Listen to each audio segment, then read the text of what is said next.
People पेड़ के माध्यम से आपको आज श्री प्रेमानंद महाराज से जुड़ी कथाएं सुनाने जा रहे हैं। इन कथाओं में हम आपको कृष्ण के दो विग्रहों की कथा सुनाएंगे जो स्वयंभू हैं। इसका मतलब यह है कि यह विग्रह अपने आप ही प्रकट हुए हैं। तो फिर विलंब किस बात की, चलिए शुरू करते हैं कहानियों का यह सिलसिला और बढ़ते हैं कथा की ओर। लेकिन उससे पहले आपसे निवेदन है कि अगर आपने अब तक इस चैनल को सब्सक्राइब नहीं किया तो यह काम तुरंत कर लें ताकि भगवान कृष्ण की कृपा आप पर निरंतर बरसती रहे। यह कथा है श्री राधा वल्लभ लाल की। इस मंदिर की कहानी पुराणों में भी मिलती है। माना जाता है कि भगवान विष्णु के एक उपासक होते थे जिनका नाम था आत्मदेव। वे एक ब्राह्मण थे। एक बार उन्हें भगवान शिव के दर्शन पाने की इच्छा हुई। फिर क्या था, वे भगवान शिव की कठोर तप करने लगे। अब भगवान भोलेनाथ ठहरे बहुत ही सरल।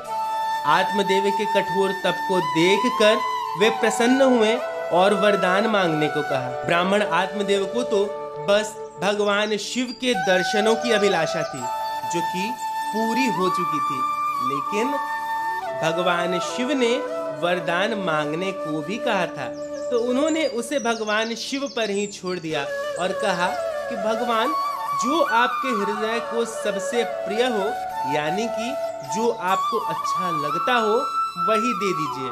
तब भगवान शिव ने इस राधा वल्लभ लाल को प्रकट किया। साथ ही इसकी पूजा व सेवा अर्चना करने की विधि भी बताई। कई वर्षों तक आत्मदेव इस विग्रह को पूजते रहे।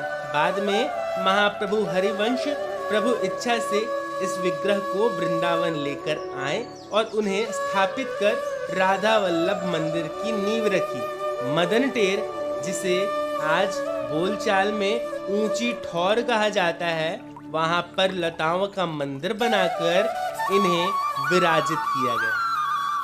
इस श्रृंखला में दूसरी कथा है राधा रमण जी की। एक थे श्री गोपाल भट्ट गोस्वामी जी जो अपने प्रचार यात्रा के दौरान गंडक नदी में स्नान कर भगवान सूर्य को अर्घ्य दे रहे थे। तभी उनकी हथेली में शालिग्राम भगवान का एक अद्भुत शिला आ गया।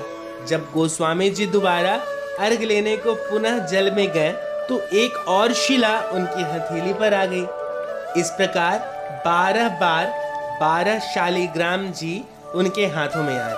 फिर गोपाल भट्ट गोस्वामी जी सभी शिलाओं को लेकर वृंदावन धाम पहुंच गए और यहाँ पर आकर यमुना नदी के केशवी घाट तट पर एक कुटी बनाया और सभी शिलाओं को वहाँ विराजित कर दिया और श्रद्धा भाव से पूजा अर्चना करने लगे। एक बार वृंदावन की यात्रा पर निकले हुए सेठ जी ने वृंदावन में स्थित सभी श्री विग्रहों के लिए विभिन्न प्रकार के महंगे महंगे वस्त्र और आभूषण दिए और उन्होंने श्री गोपाल भट्ट जी को भी वस्त्र और आभूषण भेंट किया।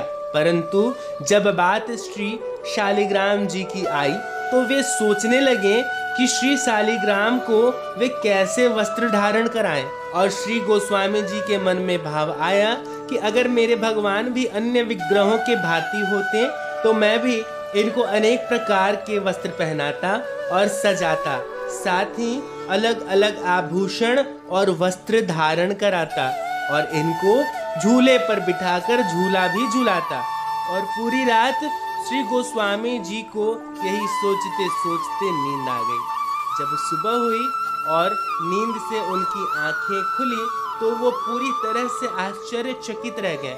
उनकी नींद खुली तो उन्होंने देखा कि श्री शालिग्राम जी साक्षात त्रिभंग ललित द्विभुज मुरलीधर श्याम जी के रूप में बैठे हुए हैं। जिस दिन ये सब घटित हुआ वह दिन 1599 विक्रम संवत वैशाख शुक्ल पूर्णिमा का शुभ दिन था। यथाशीघ्र श्री गोस्वामी जी उठे।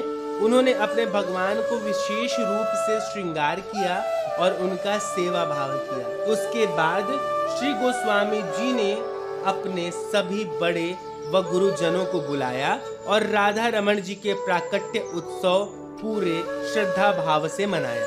भगवान राधा रमण जी गोस्वामी जी के आवास के निकट एक पीपल के पेड़ के नीचे प्रकट हुए थे। यह वही दिव्य स्थल है जहाँ करीब 4500 वर्ष पूर्व भगवान श्री कृष्ण एक रास के दौरान राधा जी से समाधि ले लिए थे, परंतु गोपाल भट्ट गोस्वामी जी के निवेदन पर फिर से उसी जगह विग्रह के रूप में प्रकट हुए। जब भगवान श्री कृष्ण उस स्थान से भिन्न हुए थे तो राधा जी ने उन्हें रमन नाम से पुकारा था। फिर उनको सब राधा के रमन के नाम से जानने लगे। तो इस प्रकार गोपाल भट्ट गोस्वामी जी ने उनका नाम राधा रमन रख दिया। दोस्तों, यहाँ खत्म होती है श्री राधा रमन और राधा वल्लभ जी की कथा। कथा को लेकर आपके मन में कोई सवाल हो तो इसे कमेंट बॉक्स में लिखें। हाँ, कथा अगर आपको अच्छी लगी हो तो इसे अपने दोस्तों और परिवार के साथ साझा करें। इस नेक कार्य में आप किसी भी तरह से हमारी मदद करना चाहते हो तो स्क्रीन पर दिए गए नंबर पर आप अपनी आर्थिक सहायता हम तक भेज सकते हैं। अब अगले वीडियो तक के लिए दीजिए हमें इजाजत। हमारे सभी साथियों को हरे कृष्णा।